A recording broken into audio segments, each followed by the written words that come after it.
Sesungguhnya harta, dinar, dirham, uang di mana-mana selalu bikin hebat orang yang memilikinya. Coba lihat, orang yang punya duit sama yang enggak punya duit, jangan gaya hidupnya, gaya jalannya aja lain.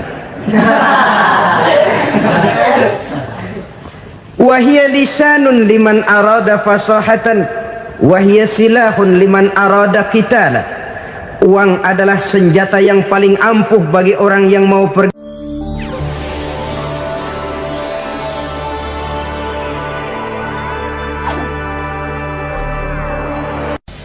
Bapak-bapak, ibu-ibu, saudara-saudara kaum muslimin rahimakumullah.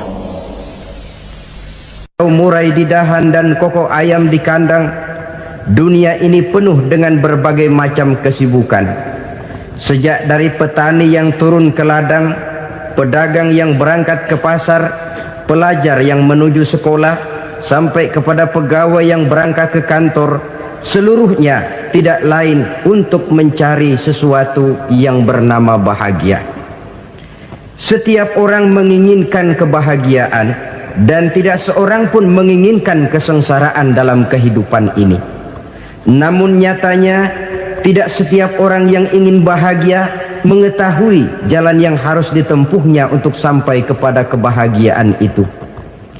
Maka pada kesempatan pertemuan kali ini, saya ingin menyampaikan sebuah hadis dari junjungan kita baginda Nabi besar Muhammad sallallahu alaihi wasallam yang termuat dalam kitab Mukhtarul Ahadits An-Nabawiyah, di mana beliau bersabda, Arba'un min sa'adatil mar'i. Ada 4 perkara yang merupakan tanda dari orang bahagia. Saya mau tanya, di antara saudara-saudara yang hadir di sini, apa ada yang kepengen jadi orang sengsara? Ya. Seluruhnya tentu ingin mendapatkan kebahagiaan. Maka menurut resep dari Nabi kita, tanda orang bahagia itu 4. Jadi kalau saudara ingin bahagia, harus mempunyai 4 perkara ini. Yang pertama, orang bahagia itu kata Nabi, darun wasi'un. Punya rumah biar bagus asal gede. Enak ngaturnya. Daripada sudah punya rumah kecil, adanya di pinggir kali, gubuk, kalau hujan bocor, miring lagi, kiamat. Loh, kalau gitu Islam materialis dong. Hadis ini boleh diartikan dengan makna hakiki, arti yang sebenarnya. Boleh diartikan dengan makna majazi, arti kiasan. Kalau dia diartikan dengan arti kias, maka yang dimaksud darun wasi'un ay qalbun wasi'un. Rumah yang luas tidak lain daripada hati yang lapang. Karena di situ kunci kebahagiaan yang sebenarnya. Walaupun kita cuma tinggal di petak berukuran 2 kali 3 meter, kalau hati kita luas-luas rasanya rumah itu. Tapi biar rumah kita halamannya saja puluhan ribu hektar, ada kolam renangnya, kamar tidurnya tidak lagi terhitung. Kalau hati yang menempati rumah itu sempit, maka akan terasa sempit jugalah rumah itu.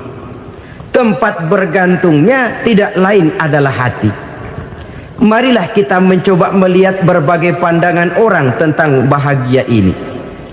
Ada orang menyangka bahwa bahagia itu kalau dia mendapatkan harta yang sebanyak-banyaknya. Siapa yang banyak harta, dialah raja. Apa yang dia mau, seluruhnya bisa dibeli. Keamanannya, dia bisa menyewa petugas. Seluruh fasilitas untuk menyenangkan kehidupannya bisa dibeli. Pendeknya, hartalah segala-galanya dalam kehidupan. Sampai ada pepatah mengatakan, innad darahima fil amakini kulliha taksur rijala mahabatan wa jalala.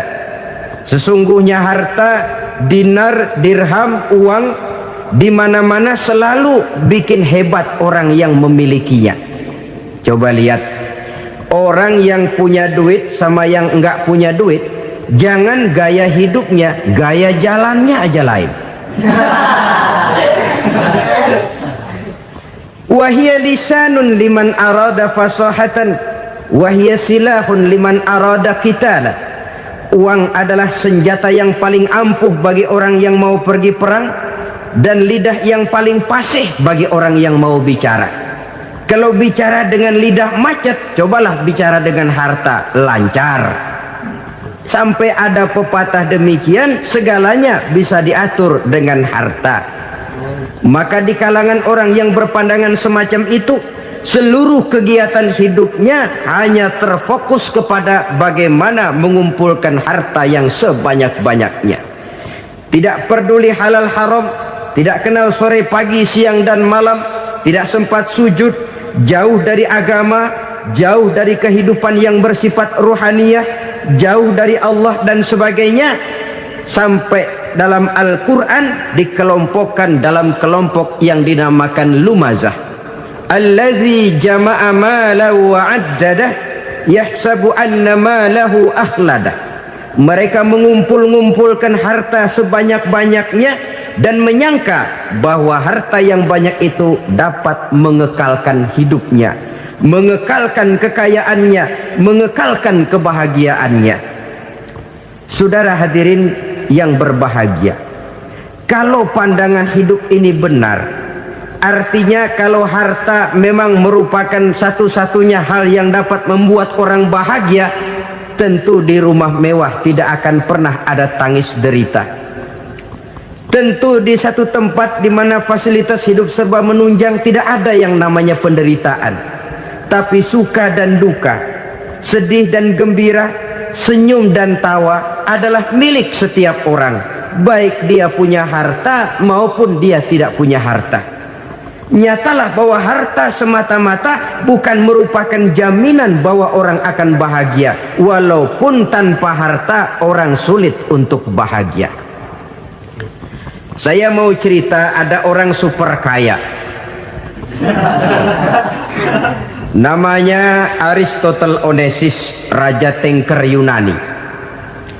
Dia punya kapal tanker saja konon sampai 11 banyaknya.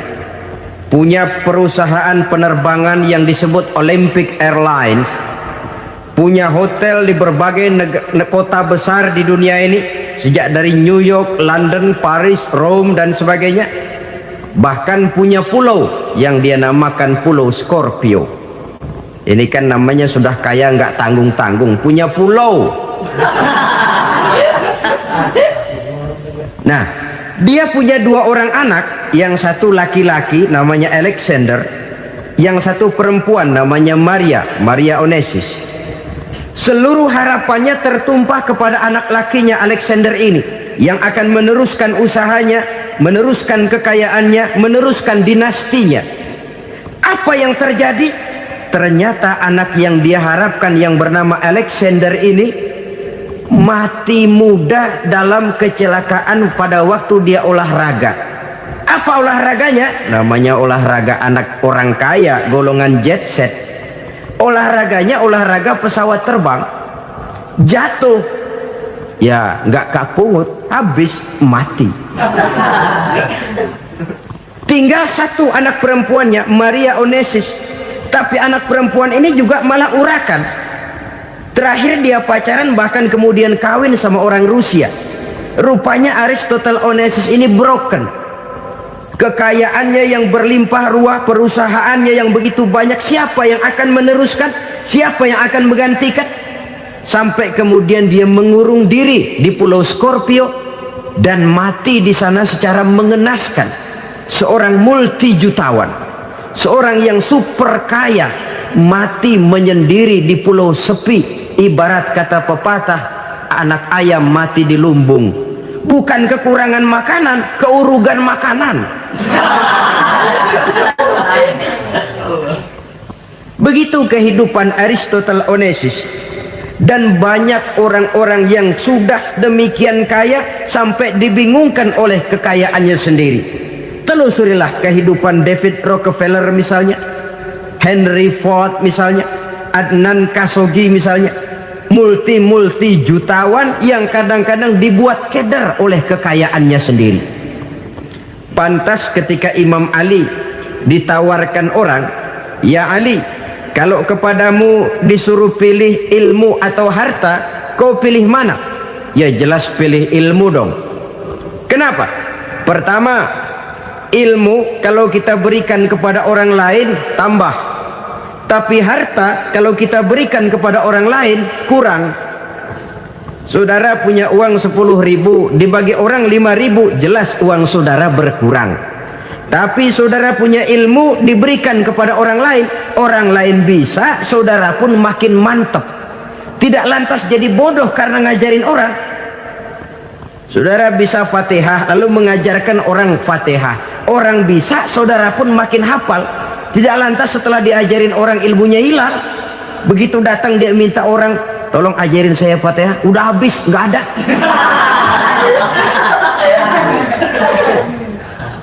Yang kedua kata Imam Ali, ilmu menjaga kita. Kalau harta kita yang harus jaga. Makin banyak ilmu makin terpelihara diri seharusnya. Tetapi makin banyak harta makin bingung kita jaganya. Sampai kadang-kadang kalau perlu seluruh keliling rumah dipasangi alarm. Belum cukup disewakan anjing besar-besar, pasang di depan pintu, awas anjing galak. Masih belum cukup juga cari centeng tukang-tukang kepruk jaga rumah.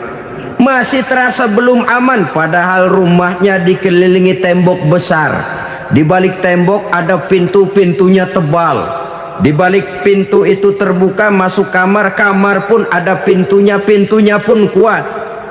Masuk ke dalam kamar ada lemari, lemarinya pun pintunya kuat, dikunci, kuncinya pun kuat. Tapi terhadap seluruhnya yang timbul cuma sekedar was-was saja. Kesimpulannya sekali lagi, tanpa harta orang memang sulit untuk bahagia. Tapi harta semata-mata tidak merupakan jaminan orang akan bahagia. Dengan hati yang luas, itu modal utama untuk mencapai kebahagiaan hidup. Orang yang hatinya luas, saudara-saudara, punya hati yang lapang, melihat kenyataan hidup ini, dia bersyukur senantiasa kepada Allah. Lantas tidak timbul hasud dan iri hatinya. Oleh karena itu jiwanya selalu lapang. Kalau tidak, cupik hati namanya, dangkal pandangan, tidak senang melihat orang lain dapat nikmat, dan itu sering dijadikan contoh. Kalau orang yang lapang dada, dia lihat tetangganya beli TV baru, dia berkata, "Alhamdulillah ya, tetangga kita beli TV, mudah-mudahan kita bisa ikut nonton." Lapang dadanya. Tapi orang yang sempit hati, lihat tetangga beli televisi, meriang.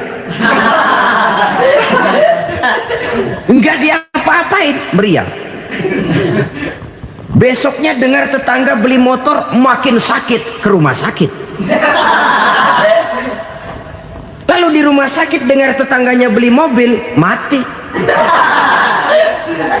Disiksa oleh perasaannya sendiri.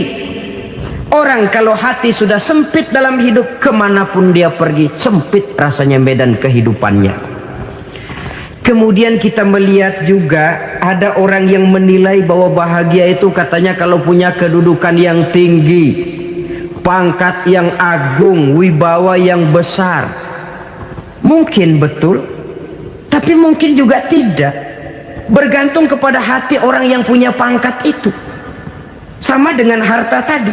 Harta akan membawa bahagia kalau dia jatuh ke tangan orang yang berhati lapang. Tapi harta akan jadi bencana kalau jatuh ke tangan hati orang yang sempit. Pangkat akan membawa bahaya kalau jatuh di tangan hati orang yang sempit. Lebih dari itu, kenyataan mengajarkan kepada kita bahwa ternyata pangkat dan jabatan tidak selamanya memberikan kebahagiaan dalam kehidupan. Bahkan resikonya kelewat besar. Beberapa bukti kita bisa ambil dari para pemimpin dunia yang menjadi korban lantaran pangkat dan jabatan yang disandangnya.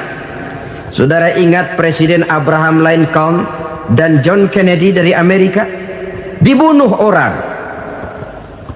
Park Chung-hee dari Korea Selatan Ziaur Rahman dari Bangladesh, Anwar Sadat dari Mesir, terakhir Indira Gandhi dari India, menjadi korban dari pangkat dan jabatan yang disandangnya dari orang-orang yang tidak senang dia memegang jabatan itu. Dia akan mudah mengundang bencana, sehingga pantas kalau seorang presiden terkemuka Amerika, Harry Truman namanya, dia mengatakan jabatan presiden itu, kata dia, seperti orang nunggang macan, naik macan, harus kita taiki, kalau enggak dia bakal nerekam kita, ngeri katanya. Adapun orang yang hatinya lapang, kalau dia menerima pangkat dan jabatan, dianggapnya itu satu kesempatan untuk berbuat baik. Tapi orang yang berhati sempit, menerima pangkat dan jabatan, bukan kadang-kadang menerima, malah berusaha setengah mati mencapai dengan segala cara. Kalau perlu jilat atas, jilat atas. Jadi golongan sumuhun dawu. Jadi kelompok kulon nuwun, yes sir, yang kerjanya cuma oke bos. Kalau perlu jilat atas, jilat atas. Kalau perlu injak yang bawah, injak yang bawah. Perlu sikut kiri kanan, sikut kiri kanan. Yang penting pangkat dapat, jabatan dapat. Orang yang semacam ini, kalau sudah mempunyai pangkat dan jabatan, biasanya dia tidak menganggap itu sebagai amanah, tidak menganggap sebagai kesempatan berbuat baik, tapi malah kesempatan untuk memperturutkan hawa nafsunya yang dilatar belakangi oleh kesempitan hatinya tadi.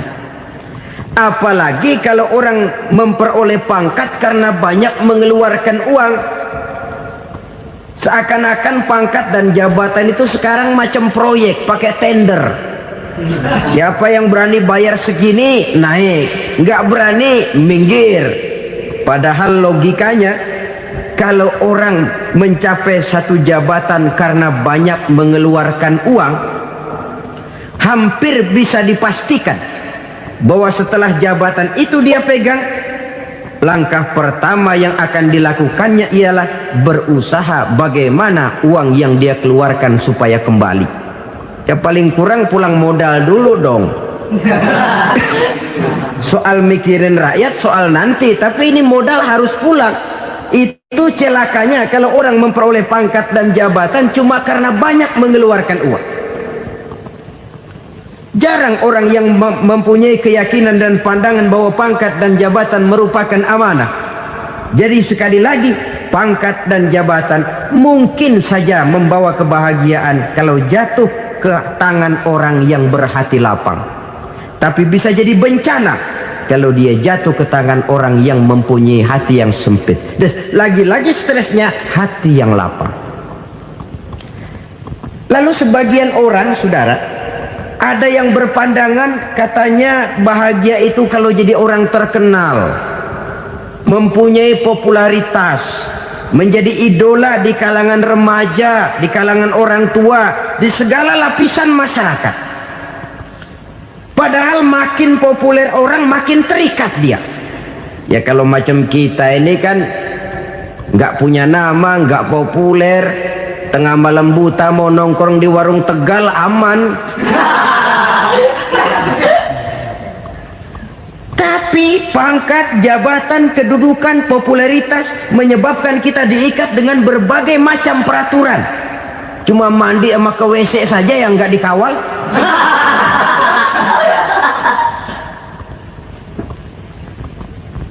Benarkah popularitas, ketenaran membawa kebahagiaan?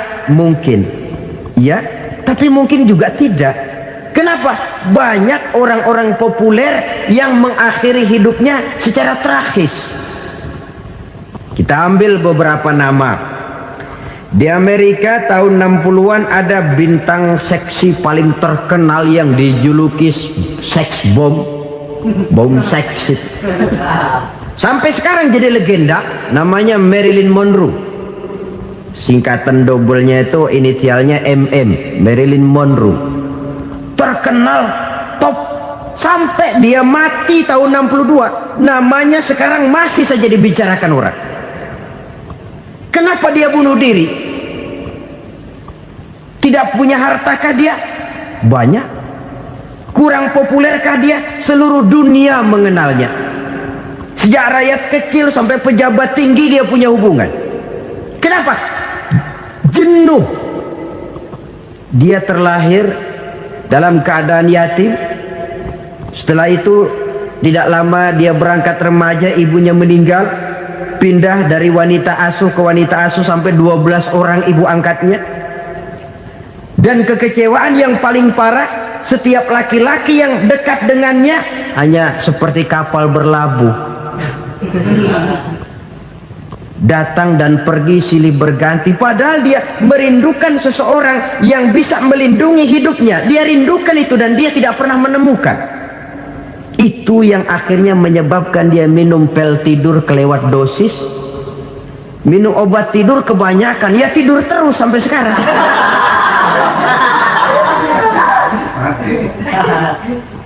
Dia mengakui, saya telah memiliki ketenaran, tapi saya tidak pernah hidup dalam ketenaran itu.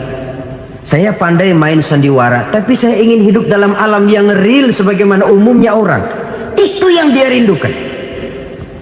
Menyusul jejak yang namanya Marilyn Monroe ini, Billie Holiday, saudara kenal tentu. Di rumah sakit dirawat. Dia juga minum obat overdosis, mati lagi. Jimi Hendrix minum obat tidur overdosis kelewat batas, mati lagi. Lalu yang menghanyutkan diri di danau, Janis Joplin dan Brian Jones. Ini orang-orang populer, orang-orang terkemuka yang mengakhiri hidup secara tragis, bukan karena tidak terkenal, mungkin karena sudah saking terkenalnya. Contoh paling belakangan, Bruce Lee. Wah, ini tukang-tukang kepruk tentu kenal siapa dia. Sampai sekarang pun tabir kematiannya masih merupakan misteri. Dan yang masih hidup juga menunjukkan gejala yang aneh.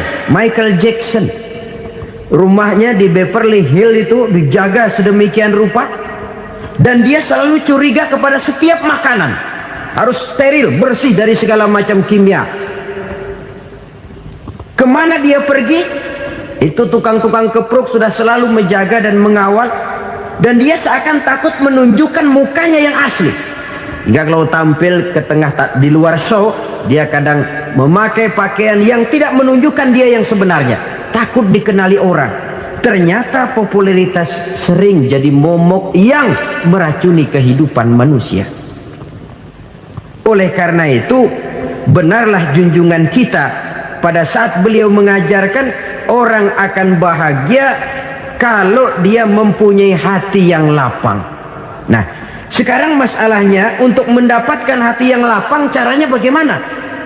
Kita kembali kepada konsep Quran. Allah mengajarkan, ala inna bi dzikrillahi tatmainnul qulub. Ketahuilah bahwa dengan banyak mengingat Allah, hati akan tenang, jiwa akan lapang. Dengan kata lain, dekat dengan agama, merasakan kehadiran Allah dekat dalam hidup. Itu muara pertama untuk mencapai hati yang lapang. Ala inna bi dzikrillahi tatmainnul qulub. Jangan macam orang sekarang ingin mendapatkan ketenangan lalu tapak di puncak gunung, di gua-gua, di tempat sepi. Iyalah kalau nggak ada ular.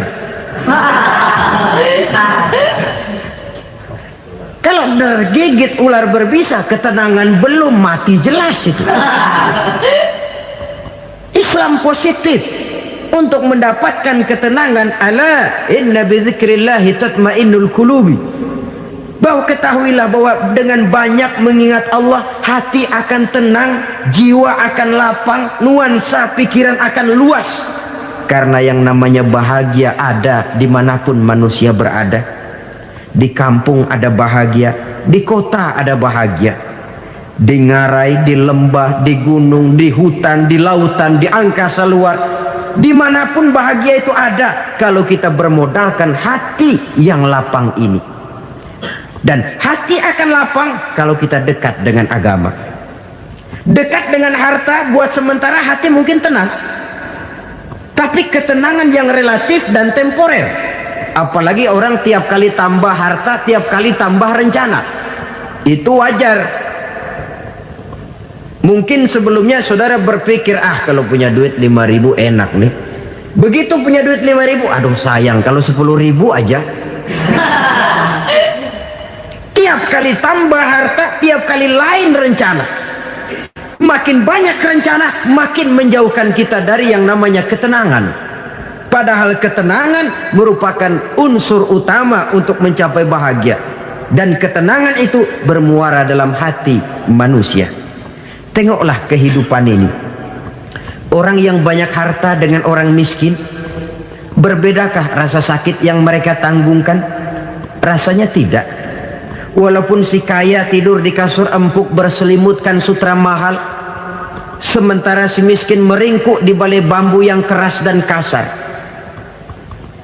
Apabila maut datang, dia juga tidak pernah pilih bulu. Maut datang menjemput si kaya di singgasana keemasannya, dikelilingi oleh para pengasuh, dayang dan inang serta para pengawal. Dan maut pun datang menjemput si miskin papa, sehingga ia tergelepar di tepian jalan. Kedua-duanya bernama mati. Kalau nyata bahwa sakit yang ditanggung si kaya tidak beda dengan sakit yang ditanggung si miskin, bukan harta semata yang membuat orang bahagia. Hati yang tenang, jiwa yang lapang penuh kedamaian, karena banyak berzikir dan mengingat Allah, itu merupakan modal utama untuk mencapai sesuatu yang bernama bahagia.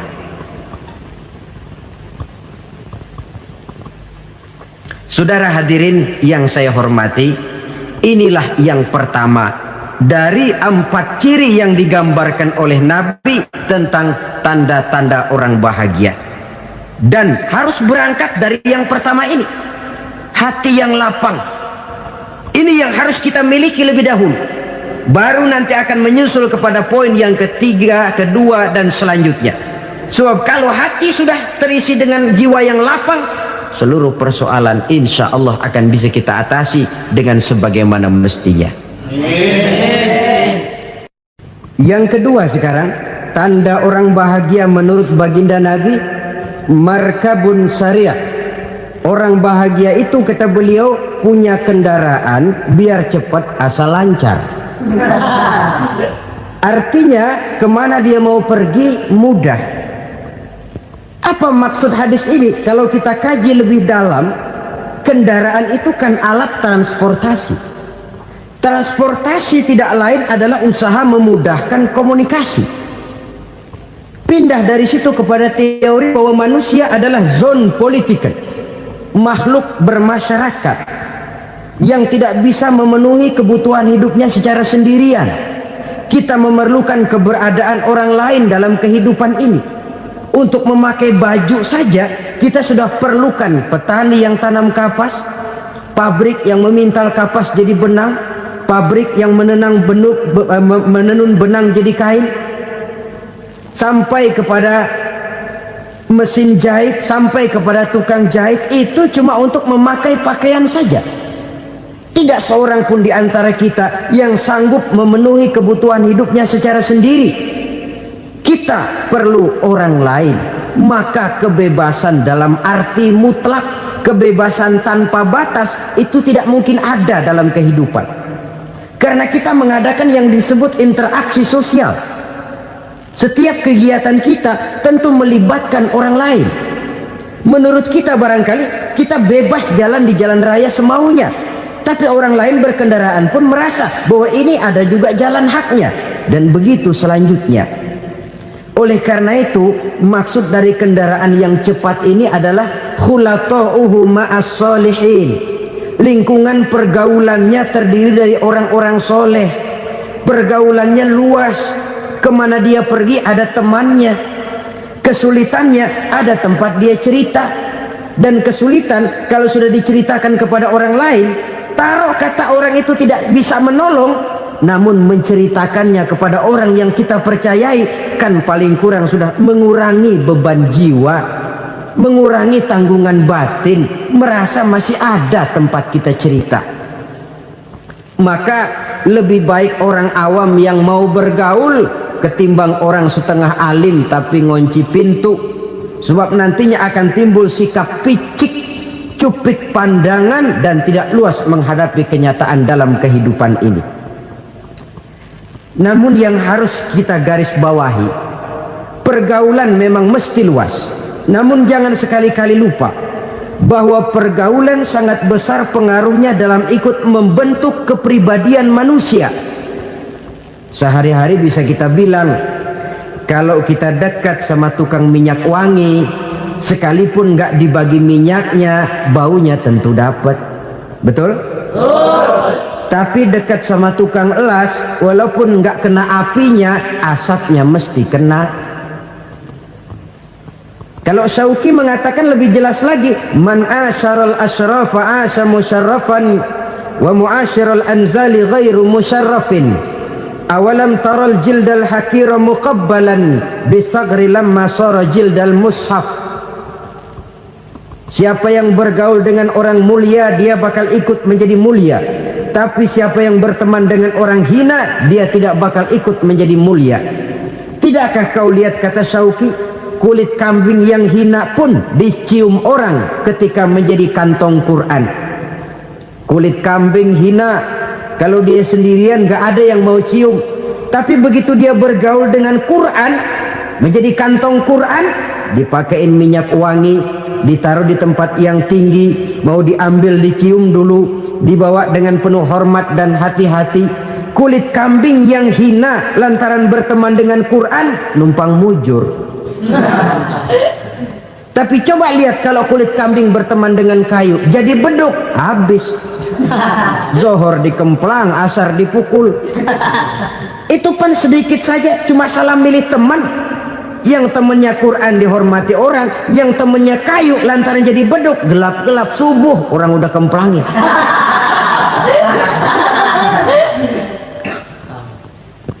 Maka terutama kepada adik-adik remaja yang masih mencari identitas diri, yang ibarat kaset masih kaset kosong, mudah diisi oleh apapun, pandai-pandailah memilih teman dalam bergaul. Karena banyak orang yang tadinya baik-baik, ketika terseret dalam pergaulan dengan orang yang tidak baik, kebaikannya menjadi lentur dan luntur. Tapi berapa banyak bajingan-bajingan tengik, orang-orang yang berlumur noda dan dosa, tiap hari melakukan maksiat, namun bergaul dengan orang yang baik-baik, pada akhirnya sedikit demi sedikit beringsut dan berangsur dia terbiasa mengikuti kebaikan-kebaikan. Saya tekankan ini kepada remaja karena mereka masih mencari identitas diri. Apa yang mereka lihat mereka mau, apa yang mereka dengar mereka ingin tahu. Coba lihat kehidupan remaja. Pulang nonton film Rambo, pengen jadi Rambo, gagah, maunya belekai melulu. Pulang nonton film Superman, pengen bisa terbang. Pulang nonton India, nyanyi melulu. Wajar, mereka masih mencari identitas diri. Saya ini sebenarnya siapa? Lingkungan, pergaulan akan membentuk itu. Karena itu pandai-pandailah bergaul, karena ia sangat besar pengaruhnya dalam ikut membentuk kepribadian manusia. Apalagi sifat yang jelek lebih cepat menularnya ketimbang sifat yang baik. Sifat yang baik, watak yang soleh itu lambat sekali untuk menular. Tapi yang tidak baik, kan prosesnya mah kalau remaja biasanya mula-mula dengar. Karena dengar lalu pengen tahu. Karena pengen tahu lalu ngeliatin. Begitu ngeliatin kan pengen nyobain. Setelah nyobain ketagihan. Nah, ini prosesnya. Yang namanya ganja, morfin, narkotik, awalnya kan begitu. Mula-mula dengar, katanya kalau sudah fly to the sky, sudah melayang ke langit, katanya disitulah puncak kebahagiaan. Mulanya cuma dengar. Karena dengar pengen tahu. Karena pengen tahu lalu ngeliat, kumpul sama orang yang suka ngeganja. Setelah ngeliat Nah, pengen ngerasain. Begitu ngerasain, enak juga. Ketagihan. Kalau sudah ketagihan jadi penyakit kronis, bisa merembet kepada yang lain. Iya, kalau orang tuanya mampu untuk beli morfin, beli ganja. Kalau tidak kan pikirannya ngayap. Jemuran siapa ya gue sahabat. Timbullah perbuatan-perbuatan negatif yang bermula dari salah pergaulan. Apalagi buat adik-adik remaja yang tinggal di kota-kota besar, yang pengaruh budaya, pengaruh kesenian, pengaruh struktur kehidupan yang nampak makin individualistis, di mana persaingan tajam, tensi ekonomi tinggi, orang mudah mengalami stres. Pandai-pandailah dalam bergaul, sekali lagi, karena ia sangat besar pengaruhnya dalam ikut membentuk kepribadian manusia.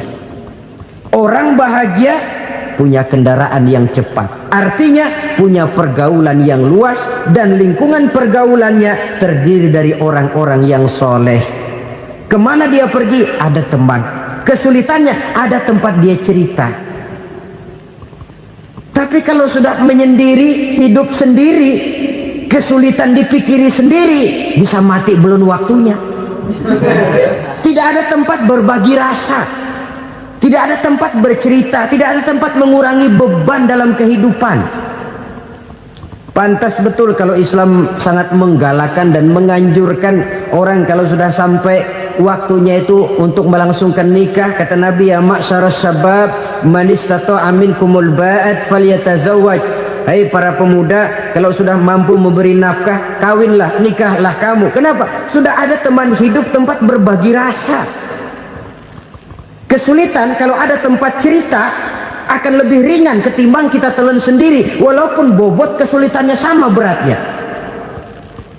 Saudara-saudara kaum muslimin rahimakumullah, inilah ciri yang kedua, punya kendaraan biar cepat asal lancar. Kemana kita mau pergi gampang. Dengan kata lain, setelah hati yang luas, pergaulan yang luas. Dua. Yang ketiga sekarang, tanda orang bahagia itu menurut Nabi, misbahun mudhi'un, punya lampu yang terang. Oh, itu enggak problem. Sekarang sudah zamannya listrik masuk desa, Pak. Lampu sudah terang semua. Betul, kalau itu yang dimaksud. Tapi tidak cuma itu. Karena lampu yang dimaksud di sini, lampu yang akan menerangi seluruh perjalanan hidup. Dan perjalanan hidup itu sudah dimulai sejak kita terlahir ke alam ini, sampai masuk ke alam barzah, kumpul di padang mahsyar, sampai ke akhirat. Lampu yang menerangi itu yang diperlukan. Kalau lampu, katakanlah yang paling top sekarang kan lampu jenis Mercury. Taruhlah itu di rumah kita, dia cuma menerangi rumah kita, menerangi hati pun tidak sanggup. Bila kita masuk ke alam barzah, alam kubur, sanggupkah si Mercury yang begitu terang menerangi alam barzah kita? Tidak sanggup lagi. Sanggupkah lampu yang ratusan watt, bahkan puluhan ribu watt menerangi kehidupan di padang mahsyar? Tidak akan sanggup lagi. Kalau demikian, yang dimaksud lampu yang terang di sini apa? Tidak lain amal soleh, kebajikan yang kita lakukan dalam hidup. Itu yang akan jadi lampu penerang.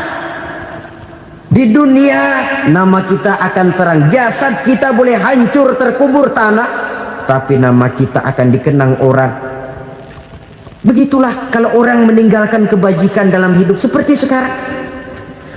Ribuan orang tiap saat berziarah ke kubur Imam Syafi'i, ke kubur Imam Malik, ke kubur Imam Ghazali, ke kubur orang yang baik-baik, orang yang soleh-soleh. Kebajikannya yang ditinggalkan, yang mengukir namanya dengan tinta emas, sehingga saudara sudah terbaring di alam kubur. Orang lewat, Allah, ini kuburannya Fulan bin Fulan, dulu ini kebaikannya Masya Allah, saya ikut merasakan. Mari kita mampir sebentar, kita Fatihah, mohon disampaikan Allah pahalanya kepada almarhum. Al-Fatihah. Itu kalau orang baik-baik. Lalu saudara tanya, Pak, orang mati dikirimin Fatihah apa nyampe pahalanya? Saya jawab, kalau saudara nggak percaya, mati dulu dah. Nanti saya Fatihain, tungguin di sana. Umpama nggak sampai, balik lagi kemari. Sekarang ini kan maunya otak-otakan saja. Kalau nggak masuk otak, nggak percaya. Padahal alam gaib itu nggak bisa diotak-otakin. Sama saja dengan saudara pernah dengar cerita kapal tanpa emas tenggelam kan? Pernah nggak? Di mana? Ya, di laut Masalembo. Begitu ketampo emas tenggelam, ratusan penumpang itu terjun ke laut, dipermainkan gelombang, berjuang menghadapi maut itu. Orang lagi timbul tenggelam di lautan, dihantam ombak, kita tengokin pakai helikopter. Pak, lagi timbul tenggelam ya? Iya, tolongin. Jangan khawatir Pak, nih saya kirim intan Pak, harganya 10 juta. Kira-kira orang yang timbul tenggelam di laut seneng nggak? Ya. Kan mahal toh intan 10 juta. Kenapa dia nggak senang? Karena intan 10 juta dalam kondisi seperti itu tidak sanggup menyelamatkan dia. Dia akan girang kalau dikirimin ban mobil bekas, dikirimin papan terentang atau bambu. Intan yang 10 juta dia nggak girang, ban mobil bekas yang 1000 perak tuh pegang, itu yang dia girang betul. Inilah sebabnya Nabi berkata, mal mayyitu fi qabrihi illa kal ghariqil mutaghawwis. Orang yang meninggal di alam kuburnya seperti orang timbul tenggelam di lautan. Yantaziru da'watan min ahli, menunggu doa dari keluarganya yang masih hidup. Duh, bapak saya sudah meninggal, saya sayang benar sama dia. Kirimin kulkas ke kuburannya Itu sama saja dengan tadi orang tenggelam di lautan dikirimi intan yang harganya 10 juta, ndak sampai. Begitulah kalau kebajikan yang kita tinggalkan dalam hidup, sudah mati pun kubur kita masih diziarahi orang. Tapi kalau jahat yang kita tinggalkan, boro-boro lah orang mau doa lewat dekat kuburan kita juga serem. Tuh bajingan no, dulu mati dipendem di situ tuh.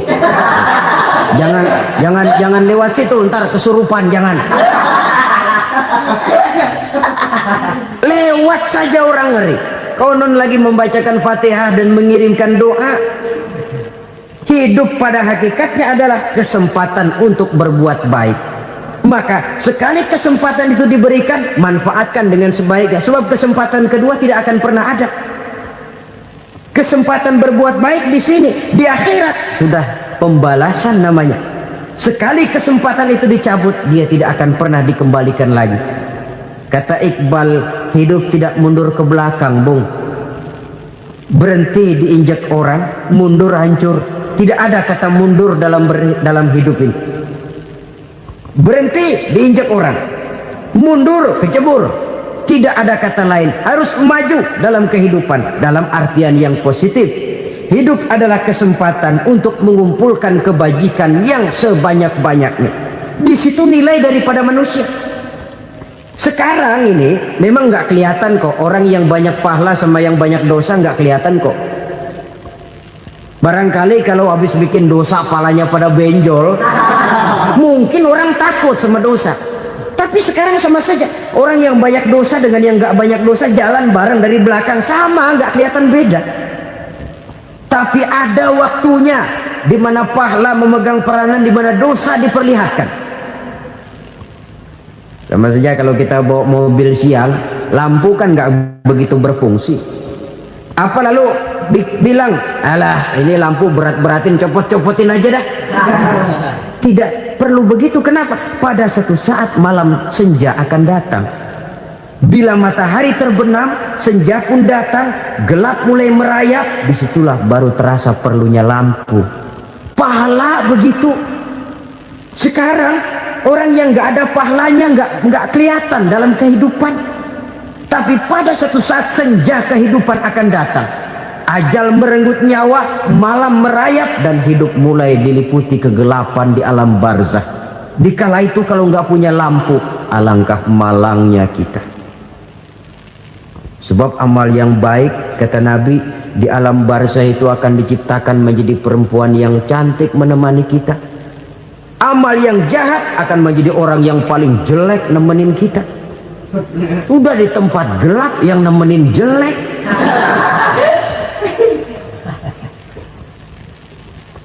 Kaum muslimin rahimakumullah. Kalau demikian masalahnya, tergantunglah kita pandai memanfaatkan waktu. Al-waktu kasayf. Waktu itu cepat sekali. Yang namanya waktu itu tahu-tahu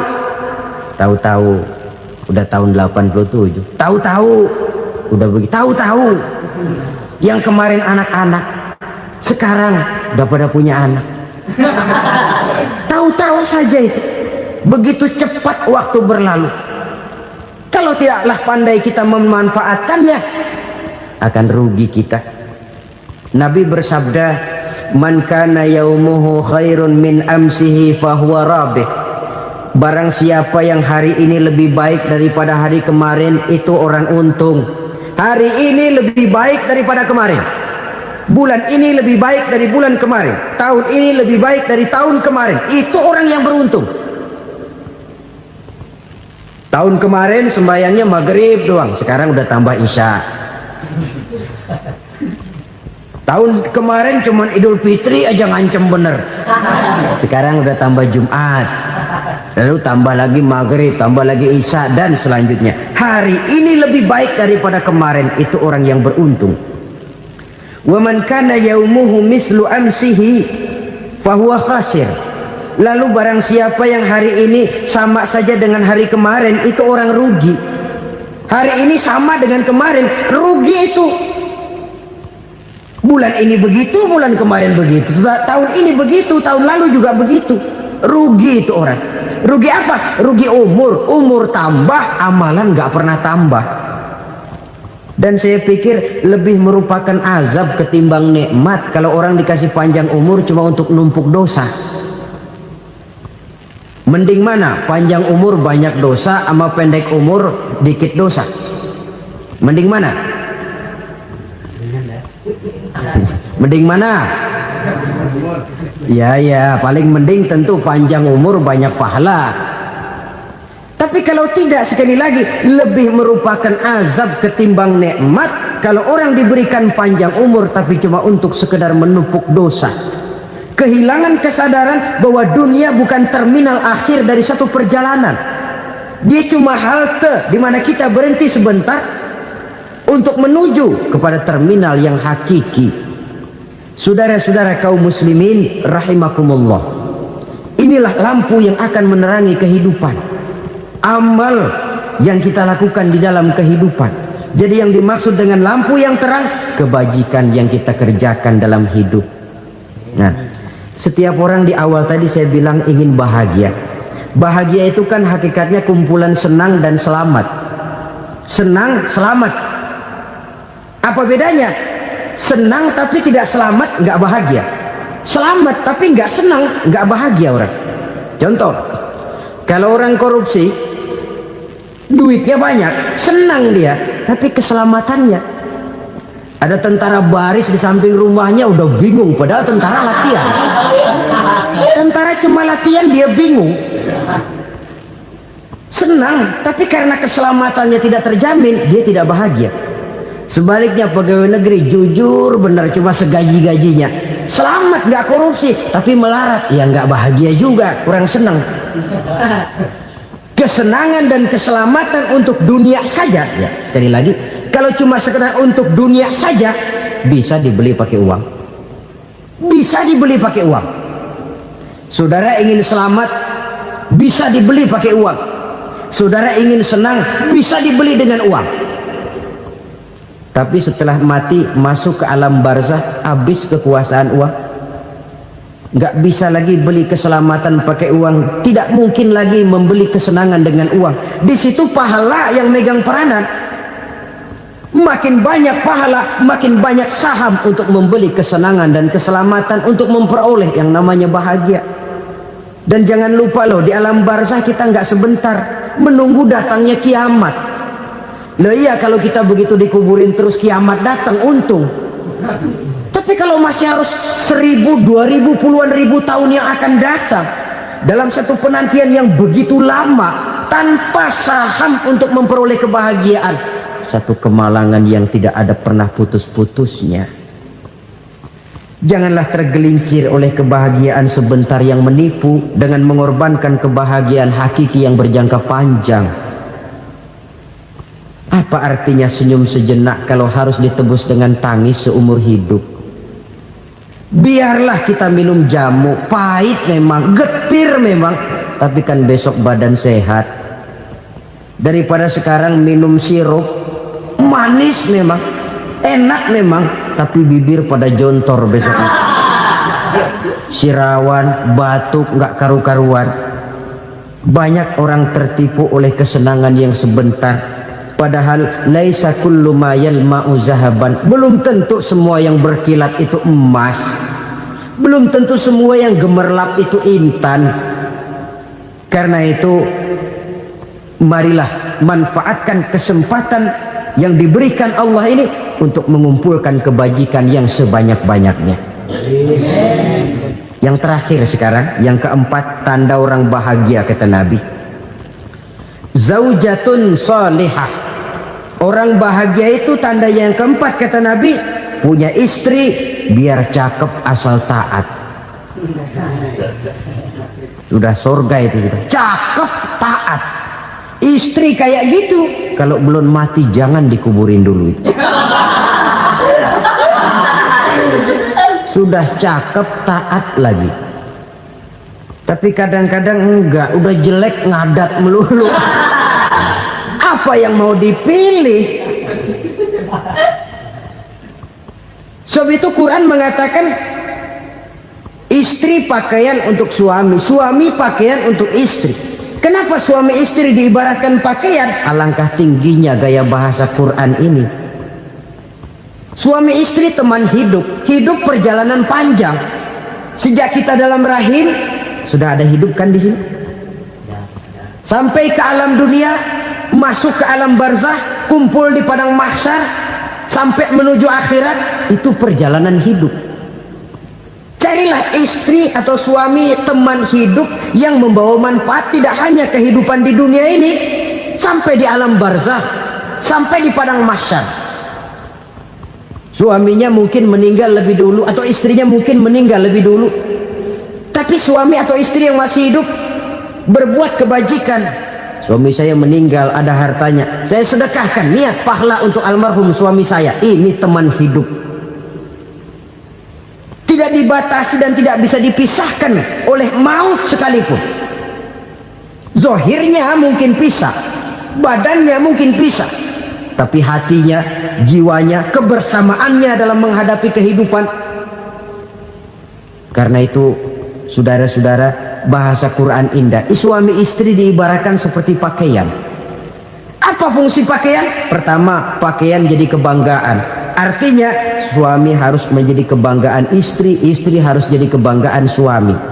Yang kedua, pakaian itu kan fungsinya menutup aurat. Artinya sesama suami istri harus saling menjaga kekurangan masing-masing.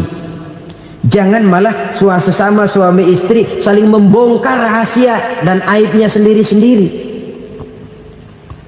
Istrinya diceritain jeleknya di mana-mana, atau suaminya dibongkar rahasianya di pasar umum. Itu sudah tidak lagi berfungsi sebagai pakaian. Kenapa semua ini diperlukan? Karena kita menyadari bangsa yang baik terdiri dari masyarakat yang baik. Masyarakat yang baik merupakan susunan dari warga yang baik.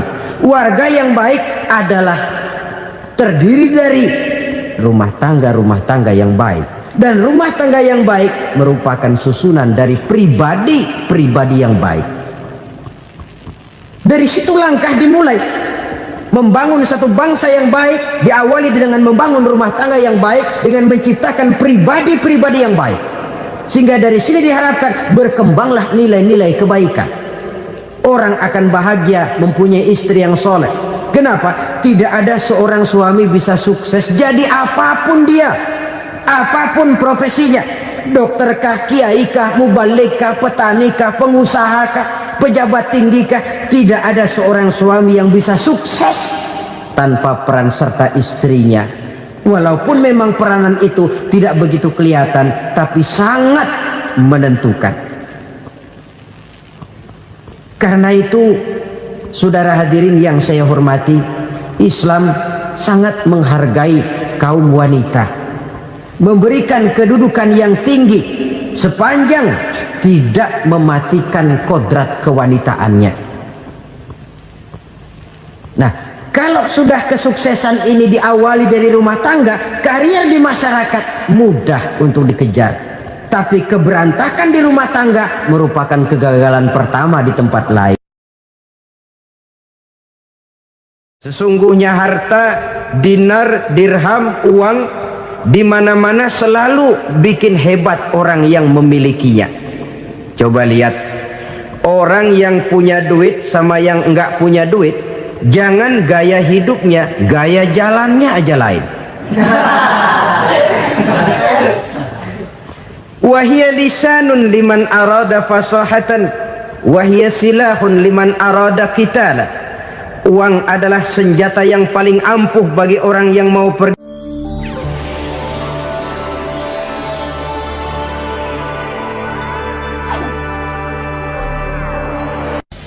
Bapak-bapak, ibu-ibu, saudara-saudara kaum muslimin rahimakumullah.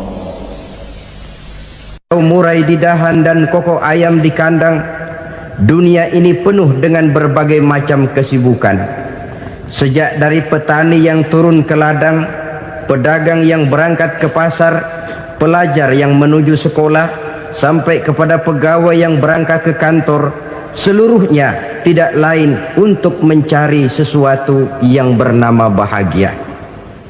Setiap orang menginginkan kebahagiaan, dan tidak seorang pun menginginkan kesengsaraan dalam kehidupan ini. Namun nyatanya tidak setiap orang yang ingin bahagia mengetahui jalan yang harus ditempuhnya untuk sampai kepada kebahagiaan itu.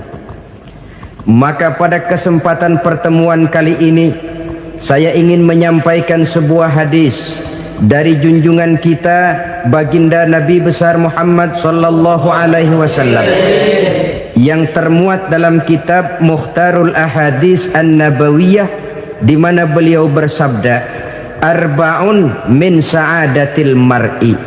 Ada 4 perkara yang merupakan tanda dari orang bahagia. Saya mau tanya, di antara saudara-saudara yang hadir di sini, apa ada yang kepengen jadi orang sengsara? Seluruhnya tentu ingin mendapatkan kebahagiaan. Maka menurut resep dari Nabi kita, tanda orang bahagia itu 4. Jadi kalau saudara ingin bahagia, harus mempunyai 4 perkara ini. Yang pertama, orang bahagia itu kata Nabi, darun wasi'un. Punya rumah biar bagus asal gede. Enak ngaturnya, daripada sudah punya rumah kecil adanya di pinggir kali, gubuk, kalau hujan bocor miring lagi, kiamat. Loh, kalau gitu Islam materialis dong. Hadis ini boleh diartikan dengan makna hakiki, arti yang sebenarnya, boleh diartikan dengan makna majazi, arti kiasan. Kalau dia diartikan dengan arti kias, maka yang dimaksud darun wasi'un ay qalbun wasi'un. Rumah yang luas tidak lain daripada hati yang lapang. Karena di situ kunci kebahagiaan yang sebenarnya. Walaupun kita cuma tinggal di petak berukuran 2 kali 3 meter, kalau hati kita luas-luas rasanya rumah itu. Tapi biar rumah kita halamannya saja puluhan ribu hektar, ada kolam renangnya, kamar tidurnya tidak lagi terhitung. Kalau hati yang menempati rumah itu sempit, maka akan terasa sempit jugalah rumah itu. Tempat bergantungnya tidak lain adalah hati. Marilah kita mencoba melihat berbagai pandangan orang tentang bahagia ini. Ada orang menyangka bahwa bahagia itu kalau dia mendapatkan harta yang sebanyak-banyaknya. Siapa yang banyak harta, dialah raja. Apa yang dia mau seluruhnya bisa dibeli. Keamanannya dia bisa menyewa petugas. Seluruh fasilitas untuk menyenangkan kehidupannya bisa dibeli. Pendeknya, hartalah segala-galanya dalam kehidupan. Sampai ada pepatah mengatakan, innad darahima fil amakini kulliha taksur rijala mahabatan wa jalala. Sesungguhnya harta, dinar, dirham, uang di mana-mana selalu bikin hebat orang yang memilikinya. Coba lihat, orang yang punya duit sama yang enggak punya duit, jangan gaya hidupnya, gaya jalannya aja lain. Wahia lisanun liman arada fasahatan, wahia silahun liman arada qitala. Uang adalah senjata yang paling ampuh bagi orang yang mau pergi perang, dan lidah yang paling fasih bagi orang yang mau bicara. Kalau bicara dengan lidah macet, cobalah bicara dengan harta, lancar. Sampai ada pepatah demikian, segalanya bisa diatur dengan harta. Maka di kalangan orang yang berpandangan semacam itu, seluruh kegiatan hidupnya hanya terfokus kepada bagaimana mengumpulkan harta yang sebanyak-banyaknya. Tidak peduli halal haram, tidak kenal sore pagi siang dan malam, tidak sempat sujud, jauh dari agama, jauh dari kehidupan yang bersifat ruhaniyah, jauh dari Allah dan sebagainya. Sampai dalam Al-Quran dikelompokkan dalam kelompok yang dinamakan lumazah. Allazi jama'a malahu wa 'addadah yahsabu anna malahu akhladah. Mereka mengumpul-ngumpulkan harta sebanyak-banyaknya dan menyangka bahwa harta yang banyak itu dapat mengekalkan hidupnya, mengekalkan kekayaannya, mengekalkan kebahagiaannya. Saudara hadirin yang berbahagia, kalau pandangan hidup ini benar, artinya kalau harta memang merupakan satu-satunya hal yang dapat membuat orang bahagia, tentu di rumah mewah tidak akan pernah ada tangis derita. Tentu di satu tempat di mana fasilitas hidup serba menunjang tidak ada yang namanya penderitaan.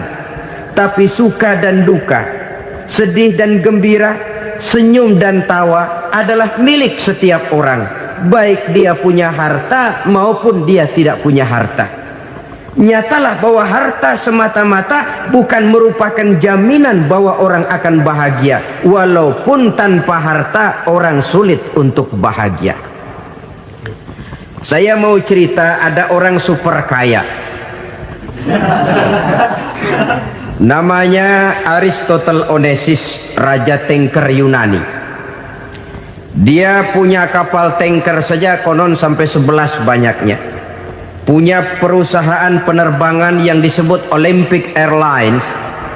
Punya hotel di berbagai kota besar di dunia ini, sejak dari New York, London, Paris, Rome dan sebagainya. Bahkan punya pulau yang dia namakan Pulau Scorpio.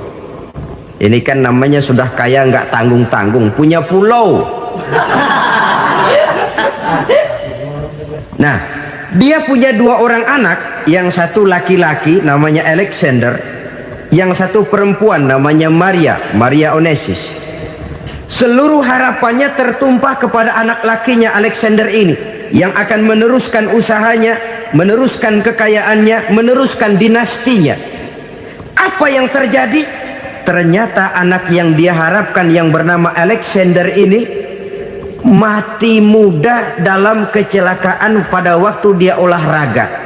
Apa olahraganya? Namanya olahraga anak orang kaya, golongan jet set. Olahraganya olahraga pesawat terbang.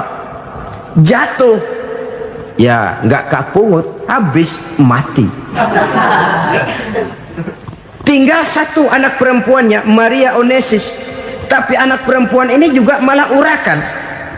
Terakhir dia pacaran, bahkan kemudian kawin sama orang Rusia. Rupanya Aristotle Onesimus ini broken. Kekayaannya yang berlimpah ruah, perusahaannya yang begitu banyak, siapa yang akan meneruskan? Siapa yang akan menggantikan? Sampai kemudian dia mengurung diri di Pulau Scorpio, dan mati di sana secara mengenaskan. Seorang multi jutawan, seorang yang super kaya, mati menyendiri di pulau sepi. Ibarat kata pepatah, anak ayam mati di lumbung. Bukan kekurangan makanan, keurugan makanan. Begitu kehidupan Aristotle Onassis. Dan banyak orang-orang yang sudah demikian kaya sampai dibingungkan oleh kekayaannya sendiri. Telusurilah kehidupan David Rockefeller misalnya, Henry Ford misalnya, Adnan Khashoggi misalnya. Multi jutawan yang kadang-kadang dibuat keder oleh kekayaannya sendiri. Pantas ketika Imam Ali ditawarkan orang, "Ya Ali, kalau kepadamu disuruh pilih ilmu atau harta, kau pilih mana?" Ya jelas pilih ilmu dong. Kenapa? Pertama, ilmu kalau kita berikan kepada orang lain tambah. Tapi harta kalau kita berikan kepada orang lain kurang. Saudara punya uang 10.000, dibagi orang 5.000, jelas uang saudara berkurang. Tapi saudara punya ilmu diberikan kepada orang lain bisa, saudara pun makin mantap. Tidak lantas jadi bodoh karena ngajarin orang. Saudara bisa Fatihah lalu mengajarkan orang Fatihah, orang bisa, saudara pun makin hafal. Tidak lantas setelah diajarin orang ilmunya hilang. Begitu datang dia minta orang, "Tolong ajarin saya Fatihah," udah habis, nggak ada.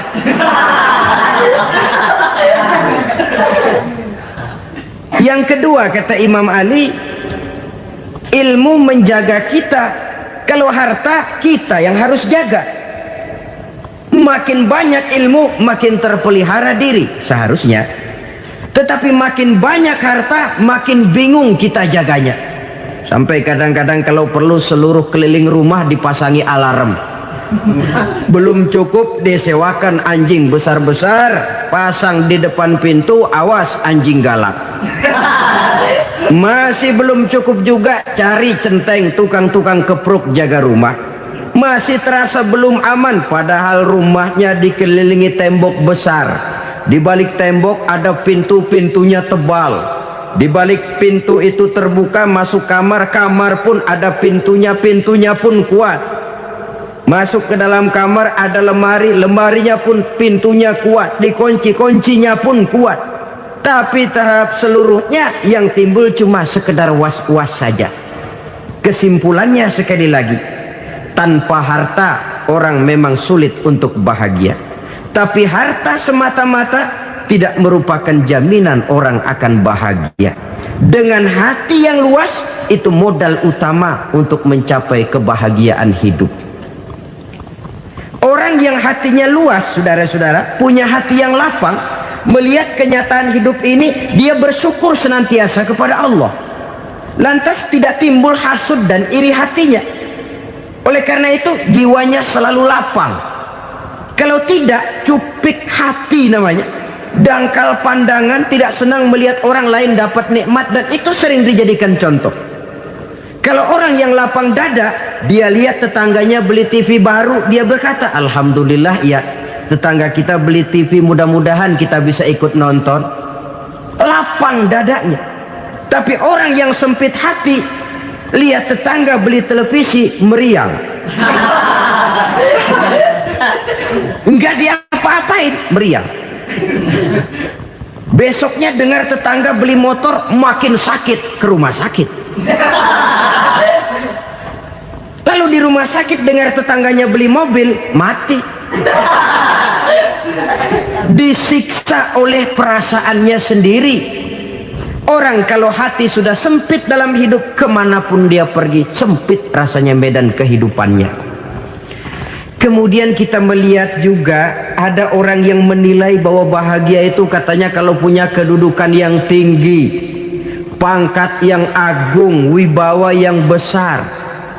Mungkin betul, tapi mungkin juga tidak. Bergantung kepada hati orang yang punya pangkat itu. Sama dengan harta tadi. Harta akan membawa bahagia kalau dia jatuh ke tangan orang yang berhati lapang. Tapi harta akan jadi bencana kalau jatuh ke tangan hati orang yang sempit. Pangkat akan membawa bahaya kalau jatuh di tangan hati orang yang sempit. Lebih dari itu, kenyataan mengajarkan kepada kita bahwa ternyata pangkat dan jabatan tidak selamanya memberikan kebahagiaan dalam kehidupan. Bahkan resikonya kelewat besar. Beberapa bukti kita bisa ambil dari para pemimpin dunia yang menjadi korban lantaran pangkat dan jabatan yang disandangnya. Saudara ingat Presiden Abraham Lincoln dan John Kennedy dari Amerika? Dibunuh orang. Park Chung-hee dari Korea Selatan, Ziaur Rahman dari Bangladesh, Anwar Sadat dari Mesir, terakhir Indira Gandhi dari India, menjadi korban dari pangkat dan jabatan yang disandangnya dari orang-orang yang tidak senang dia memegang jabatan itu. Dia akan mudah mengundang bencana, sehingga pantas kalau seorang presiden terkemuka Amerika, Harry Truman namanya, dia mengatakan jabatan presiden itu, kata dia, seperti orang nunggang macan, naik macan, harus kita taiki, kalau enggak dia bakal nerekam kita, ngeri katanya. Adapun orang yang hatinya lapang, kalau dia menerima pangkat dan jabatan, dianggapnya itu satu kesempatan untuk berbuat baik. Tapi orang yang berhati sempit, menerima pangkat dan jabatan, bukan kadang-kadang menerima, malah berusaha setengah mati mencapai dengan segala cara. Kalau perlu jilat atas, jilat atas. Jadi golongan sumuhun dawu. Jadi kelompok kulon nuwun, yes sir, yang kerjanya cuma oke bos. Kalau perlu jilat atas, jilat atas. Kalau perlu injak yang bawah, injak yang bawah. Perlu sikut kiri kanan, sikut kiri kanan. Yang penting pangkat dapat, jabatan dapat. Orang yang semacam ini, kalau sudah mempunyai pangkat dan jabatan, biasanya dia tidak menganggap itu sebagai amanah, tidak menganggap sebagai kesempatan berbuat baik, tapi malah kesempatan untuk memperturutkan hawa nafsunya yang dilatar belakangi oleh kesempitan hatinya tadi. Apalagi kalau orang memperoleh pangkat karena banyak mengeluarkan uang, seakan-akan pangkat dan jabatan itu sekarang macam proyek, pakai tender. Siapa yang berani bayar segini naik, nggak berani minggir. Padahal logikanya, kalau orang mencapai satu jabatan karena banyak mengeluarkan uang, hampir bisa dipastikan bahwa setelah jabatan itu dia pegang, langkah pertama yang akan dilakukannya ialah berusaha bagaimana uang yang dia keluarkan supaya kembali. Ya paling kurang pulang modal dulu dong. Soal mikirin rakyat soal nanti, tapi ini modal harus pulang. Itu celakanya kalau orang memperoleh pangkat dan jabatan cuma karena banyak mengeluarkan uang. Jarang orang yang mempunyai keyakinan dan pandangan bahwa pangkat dan jabatan merupakan amanah. Jadi sekali lagi, pangkat dan jabatan mungkin saja membawa kebahagiaan kalau jatuh ke tangan orang yang berhati lapang, tapi bisa jadi bencana kalau dia jatuh ke tangan orang yang mempunyai hati yang sempit. Dan lagi-lagi stresnya hati yang lapang. Lalu sebagian orang, saudara, ada yang berpandangan katanya bahagia itu kalau jadi orang terkenal, mempunyai popularitas, menjadi idola di kalangan remaja, di kalangan orang tua, di segala lapisan masyarakat. Padahal makin populer orang, makin terikat dia.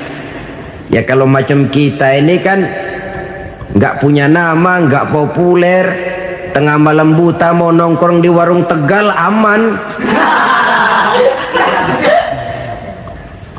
Tapi pangkat, jabatan, kedudukan, popularitas menyebabkan kita diikat dengan berbagai macam peraturan. Cuma mandi sama ke WC saja yang nggak dikawal.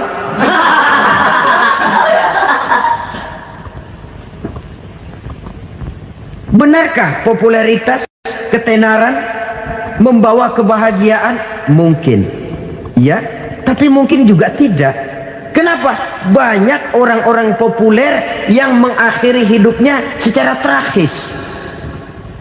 Kita ambil beberapa nama. Di Amerika tahun 60-an ada bintang seksi paling terkenal yang dijuluki seks bom. Bom seks.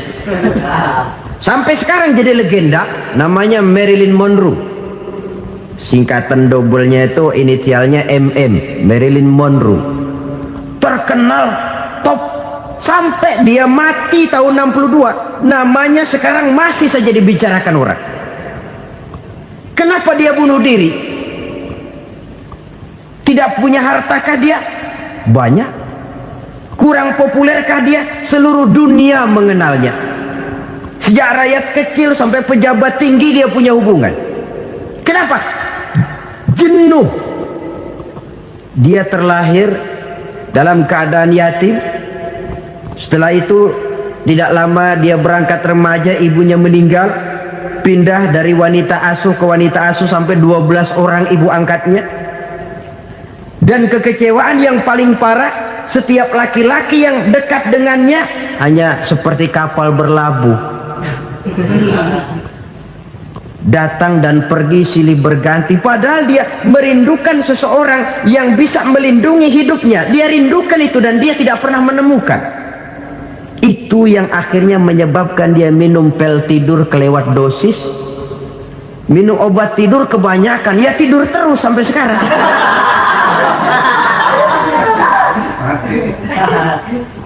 Dia mengakui, saya telah memiliki ketenaran, tapi saya tidak pernah hidup dalam ketenaran itu. Saya pandai main sandiwara, tapi saya ingin hidup dalam alam yang real sebagaimana umumnya orang. Itu yang dia rindukan. Menyusul jejak yang namanya Marilyn Monroe ini, Billie Holiday, saudara kenal tentu, di rumah sakit dirawat.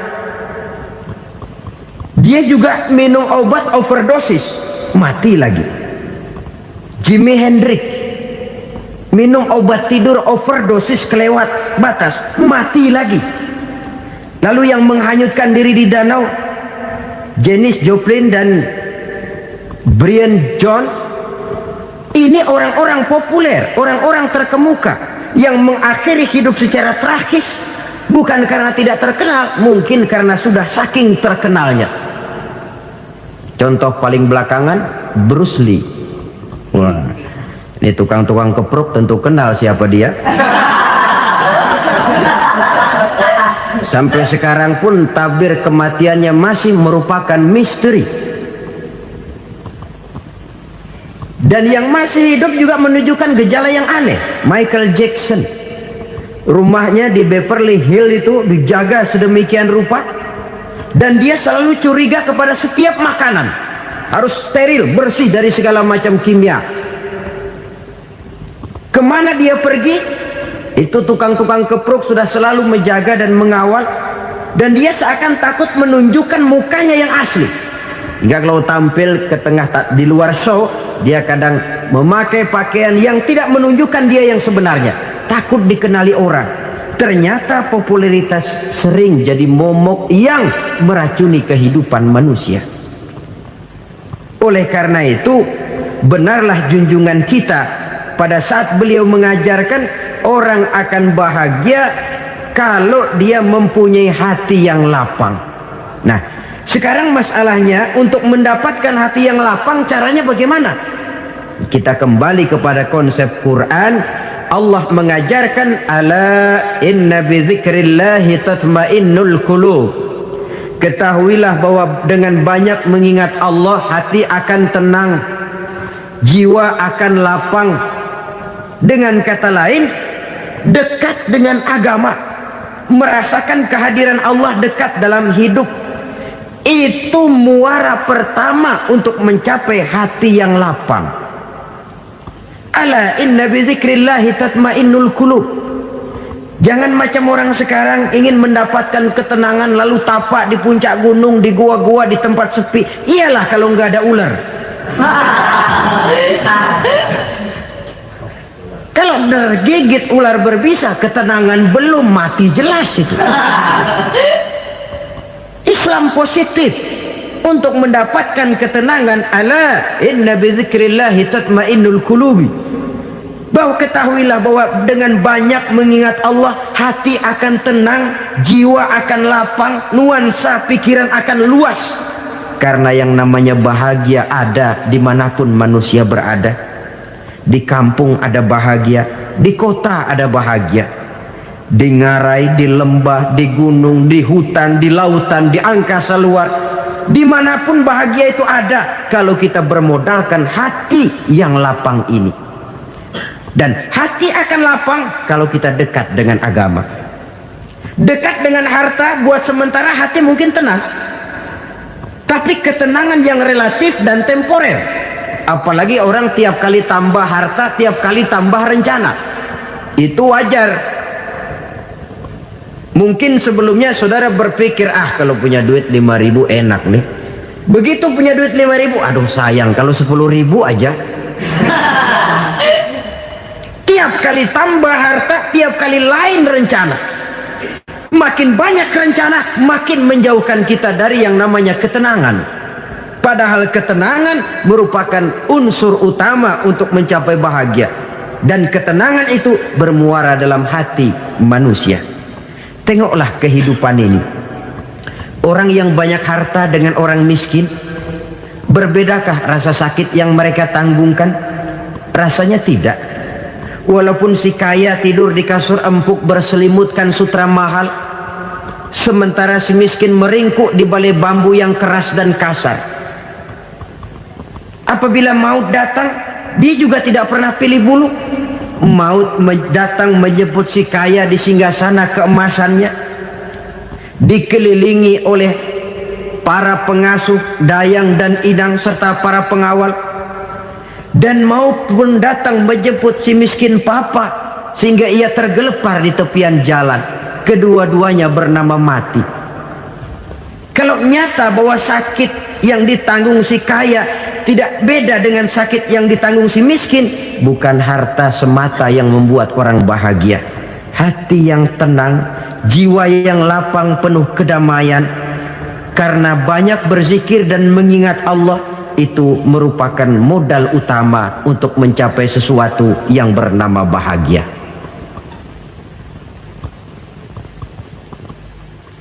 Saudara hadirin yang saya hormati, inilah yang pertama dari 4 ciri yang digambarkan oleh Nabi tentang tanda-tanda orang bahagia. Dan harus berangkat dari yang pertama ini, hati yang lapang. Ini yang harus kita miliki lebih dahulu.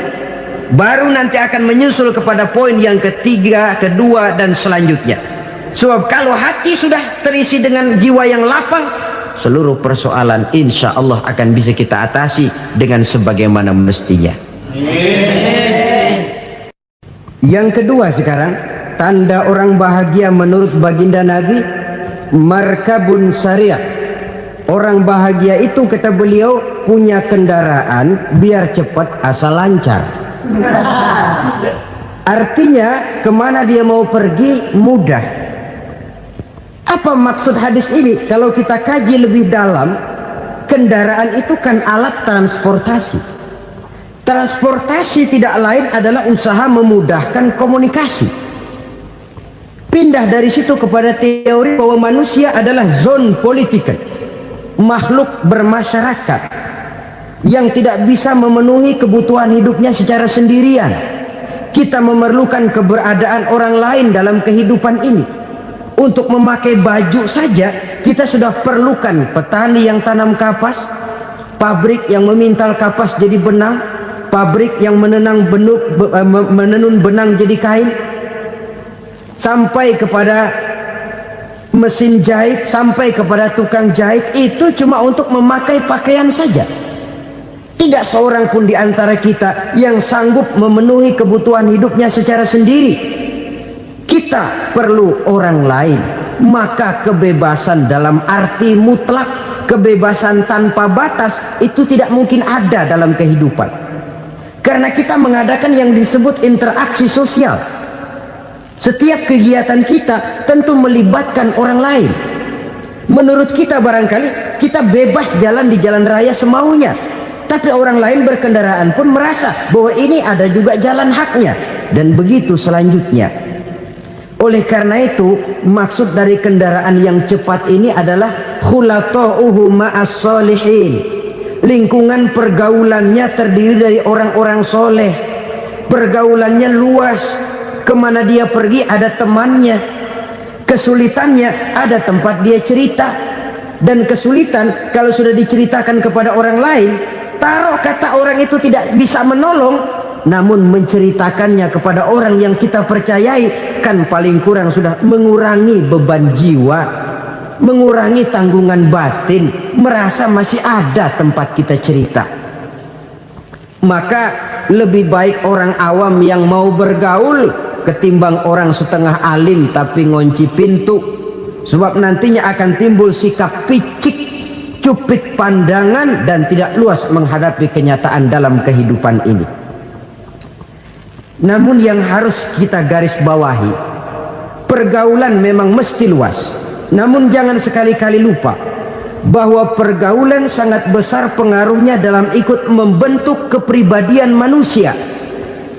Sehari-hari bisa kita bilang, kalau kita dekat sama tukang minyak wangi, sekalipun nggak dibagi minyaknya, baunya tentu dapat. Betul?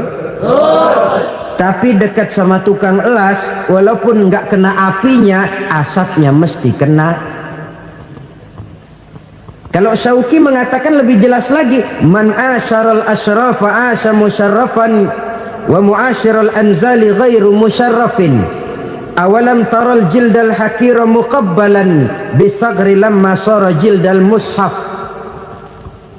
Siapa yang bergaul dengan orang mulia, dia bakal ikut menjadi mulia.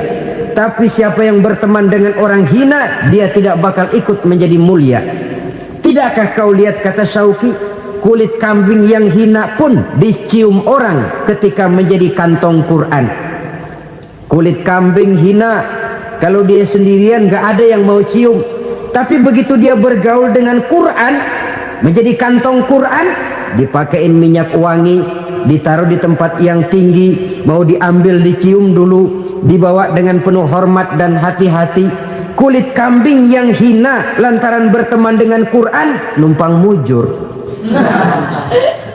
Tapi coba lihat kalau kulit kambing berteman dengan kayu, jadi beduk, habis. Zohor dikemplang, asar dipukul. Itu pun sedikit saja, cuma salah milih teman. Yang temannya Quran dihormati orang, yang temannya kayu lantaran jadi beduk, gelap-gelap subuh orang udah kemplangnya.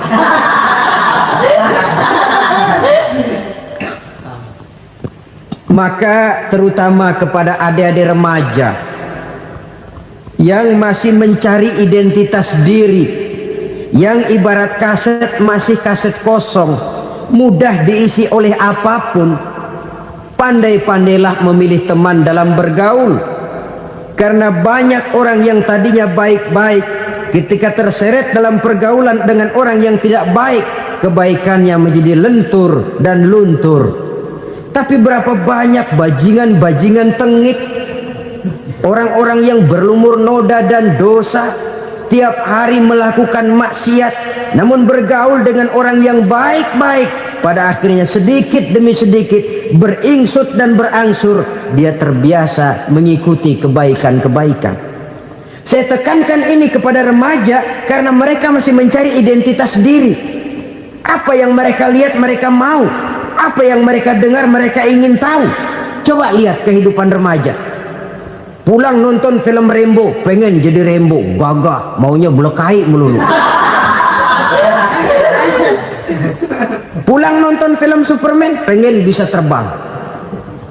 Pulang nonton India, nyanyi melulu. Wajar, mereka masih mencari identitas diri. Saya ini sebenarnya siapa? Lingkungan, pergaulan akan membentuk itu.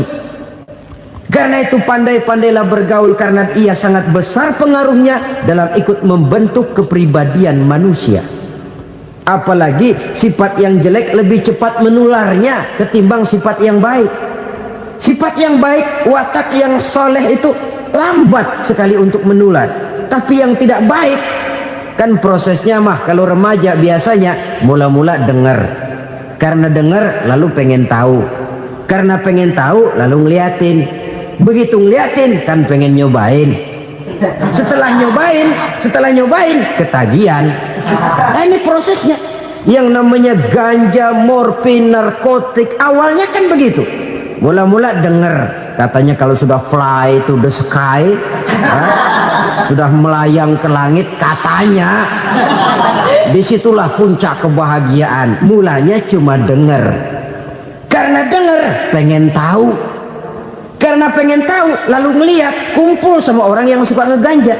Setelah ngeliat, nah pengen ngerasain. Begitu ngerasain enak juga, ketagihan. Kalau sudah ketagihan jadi penyakit kronis, bisa merembet kepada yang lain. Iya, kalau orang tuanya mampu untuk beli morfin, beli ganja. Kalau tidak kan pikirannya ngayap. Jemuran siapa ya gue sahabat. Timbullah perbuatan-perbuatan negatif yang bermula dari salah pergaulan. Apalagi buat adik-adik remaja yang tinggal di kota-kota besar, yang pengaruh budaya, pengaruh kesenian, pengaruh struktur kehidupan yang nampak makin individualistis, di mana persaingan tajam, tensi ekonomi tinggi, orang mudah mengalami stres. Pandai-pandailah dalam bergaul, sekali lagi, karena ia sangat besar pengaruhnya dalam ikut membentuk kepribadian manusia. Orang bahagia punya kendaraan yang cepat, artinya punya pergaulan yang luas, dan lingkungan pergaulannya terdiri dari orang-orang yang soleh. Kemana dia pergi ada teman, kesulitannya ada tempat dia cerita. Tapi kalau sudah menyendiri, hidup sendiri, kesulitan dipikiri sendiri, bisa mati belum waktunya. Tidak ada tempat berbagi rasa, tidak ada tempat bercerita, tidak ada tempat mengurangi beban dalam kehidupan.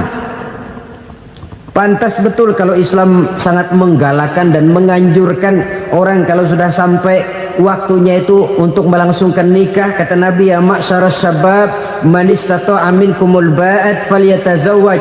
Hai para pemuda, kalau sudah mampu memberi nafkah, kawinlah, nikahlah kamu. Kenapa? Sudah ada teman hidup, tempat berbagi rasa. Kesulitan kalau ada tempat cerita akan lebih ringan ketimbang kita telan sendiri, walaupun bobot kesulitannya sama beratnya. Saudara-saudara kaum muslimin rahimakumullah, inilah ciri yang kedua, punya kendaraan biar cepat asal lancar. Kemana kita mau pergi gampang. Dengan kata lain, setelah hati yang luas, pergaulan yang luas. Dua.